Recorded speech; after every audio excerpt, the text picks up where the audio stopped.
Hello, welcome, and thanks for joining us on this edition of News 2. I'm Sandra Gumansing. Well, financial troubles are growing for the Juan Luis Hospital. The St. Croix medical facility continues to be cash-strapped, and now supply vendors are refusing to extend any more credit to the hospital. News 2's Erica Parsons has more on the story.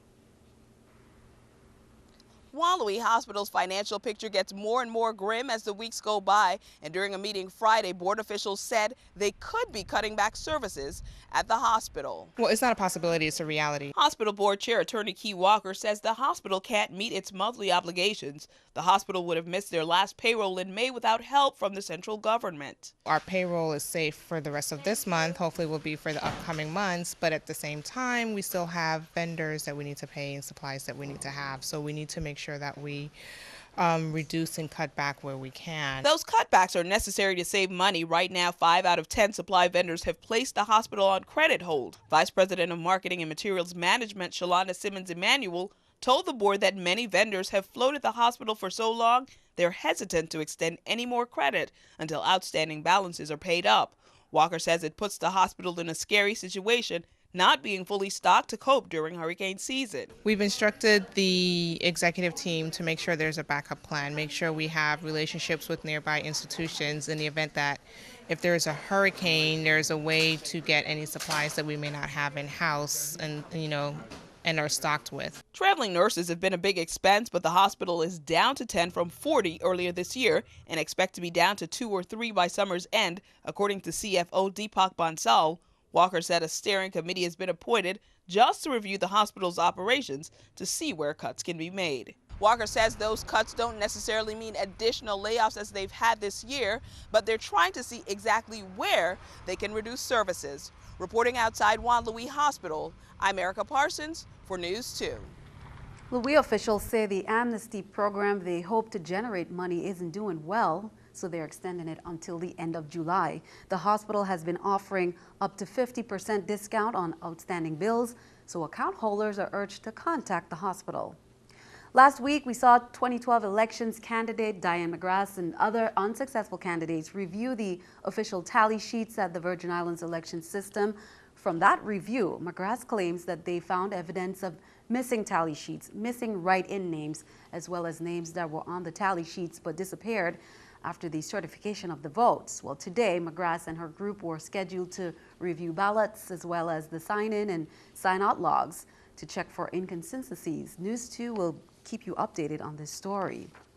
If you're a corporate citizen, your franchise tax payment deadline has been extended to July 1st. Officials from the Lieutenant Governor's office say since the June 13th filing date falls on a Sunday this year, tax payments can be made through July 1st. The VI Code mandates that every registered corporation, whether domestic or foreign, must pay a franchise tax to the Lieutenant Governor's office every year. They must also meet the annual filing requirements. Failure to comply could result in penalties and interest. Well, the University of the Virgin Islands is welcoming students on both campuses for the University Bound program, formerly known as Upward Bound.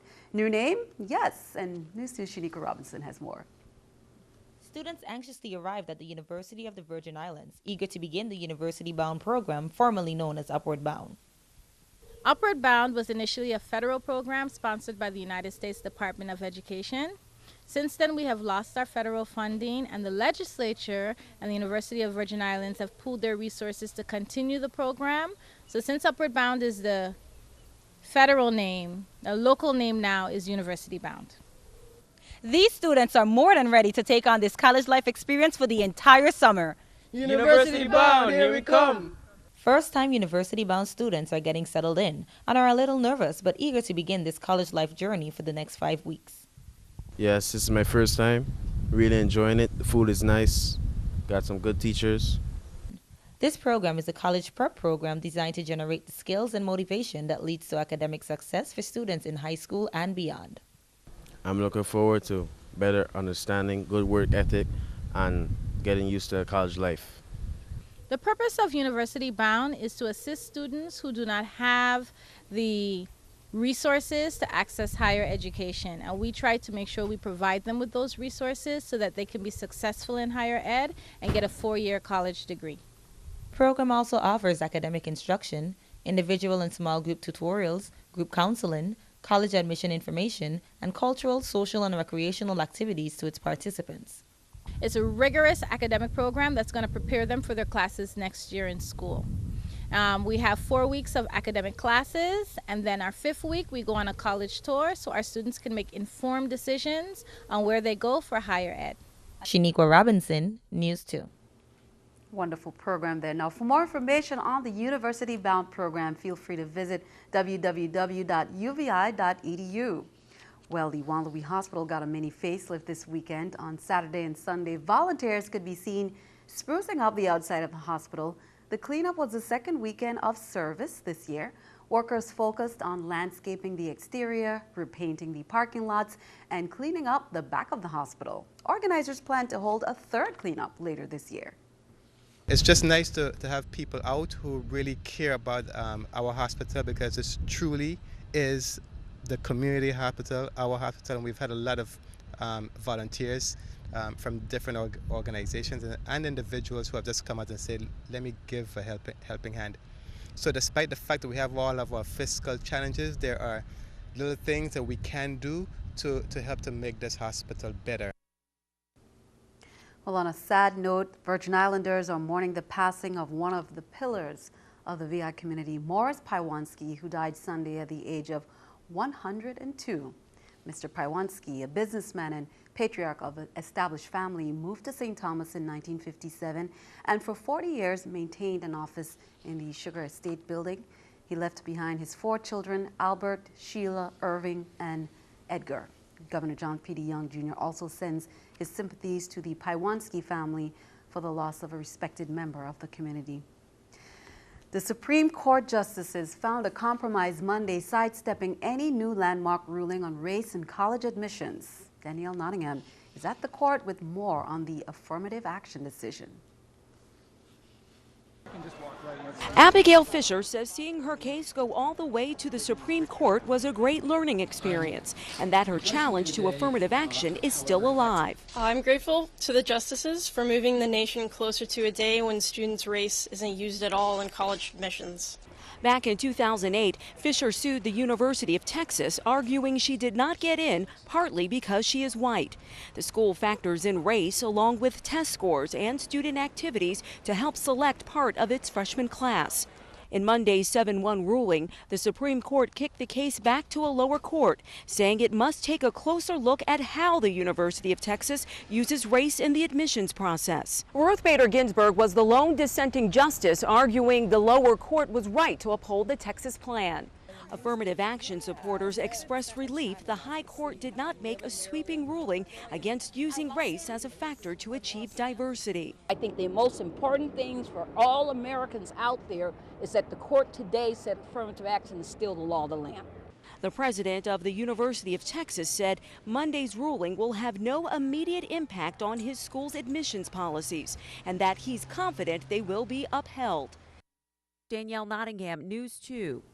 And keeping our eye on the economy, investors were once again in a selling mood over worries about a possible credit crunch in both the U.S. and China, the 2 biggest world economies. China's central bank allowed commercial interest rates to spike, which brought new concerns about its finances, and the U.S. Federal Reserve warned last week that it may start tapering off its easy money policy soon.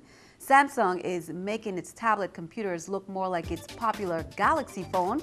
It's putting 3 new tablets on sale in the U.S. on July 7th. Samsung is the second largest maker of tablets after Apple. This is the New York Stock Exchange with Scotiabank Stock Market Watch. The Dow, NASDAQ, S&P all down. The Dow 139, NASDAQ 36, S&P 19. Coming up on News 2, the Smithsonian Institution has selected 2 artists from the territory to make presentations at the annual Folk Life Festival in Washington, D.C. We'll have much more after the break.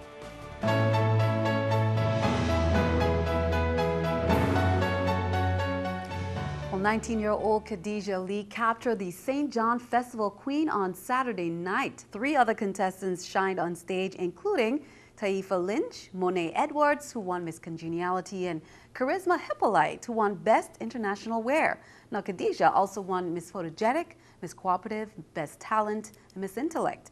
Lee's response to the question and answer segment received loud applause, responding to a question about the 8% cut, but much of the applause came during her talent segment, displaying a cultural circus-themed performance. Now, coming up, the Festival Village is scheduled to open this Friday, 7 p.m. at the Cruise Bay parking lot. Congratulations to all the young ladies. Now, we have been following 4-year-old Makailah Francois and her battle with a rare blood disorder called fan-coni anemia. On Saturday, many Virgin Islanders responded to her call. Some 50 people came to the Lockhart Elementary School on St. Thomas and signed up for the DNA testing. Makailah's parents have tried to find a match within their family, as well as the National Registry, but had no luck. The Bone Marrow Drive on Saturday, however, gave them hope that Makailah's match might be among the crowd. I came here to see if I could be a match for Miss Makailah. I found out from a friend at work, Stressley. They put it on Facebook and I shared it after she shared it. She's so little and cute. Before coming here today, I never saw her. I only heard about it, but I kind of felt obligated to come here and just see if I could help out in any way possible. Excited. I'm happy. I'm blessed. I'm just thank you with all the the support that I've been getting from the public. I've been getting so much emails and phone calls of people wanting to to help, to sign up. The Smithsonian Institution has selected 2 artists from the territory to make presentations at the annual Folklife Festival in Washington, D.C. Yamaya Jones of St. Croix, textile designer, and Alfred Haynes of St. Thomas, costume designer. They both departed the territory earlier today. Now, the theme of this year's festival is the will to adorn African-American dress and aesthetics of identity, which is the culmination of a multi-year community-centered research and presentation project.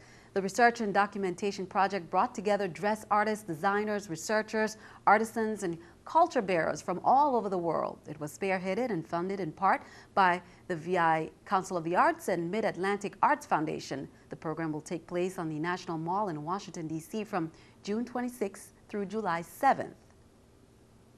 It's just the fact that you don't see too much information about the Virgin Islands in places like the Smithsonian. And that's what started the program like 3 years ago. It's like we are absent from a lot of historical data and facts. And that's how we started. But I do want to take a very special moment to say a big congratulations to Al Haynes and Yamaya, because this is one of a kind, a first of a kind event, and they will be documented in the history of the Folklife Festival. And we will have more on the festival and the program upon their return.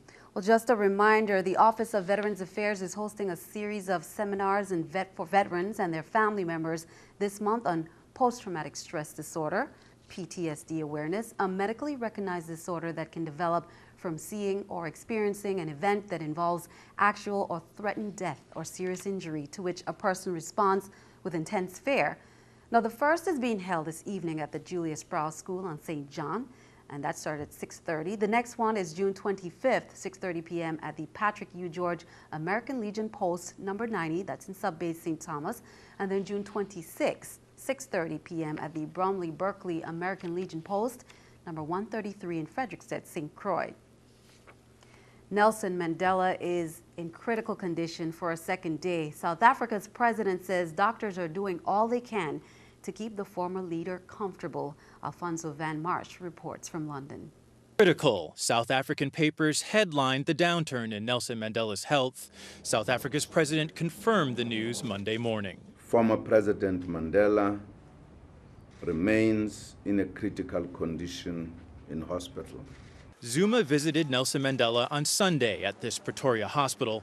Doctors have been treating the 94-year-old for a recurrent lung infection since June 8th. After Mandela's condition worsened, his daughter Zinani Mandela and the country's defense minister visited the former president. Mandela helped end apartheid, was the country's first black president, and remains key to unifying South Africa's white and black populations. Like this moment, 18 years ago today, when then President Mandela celebrated South Africa's World Rugby Cup final victory in a national team jersey. President Zuma acknowledging Mandela's deteriorating state today is widely seen as a break in taboo, discussing a South Africa without Mandela. Officials are now preparing a nation of 53 million to let go of the man revered as Madiba. I'm hoping he gets well, like he's in our prayers every time. I don't know, like if he passed away, I don't know what will happen to this nation. For now, the vigil continues for a frail Madiba, once the rock and foundation that helped build a free South Africa. Alfonso Van Marsh, CBS News. Stick around, your News 2 AccuWeather forecast is coming up next.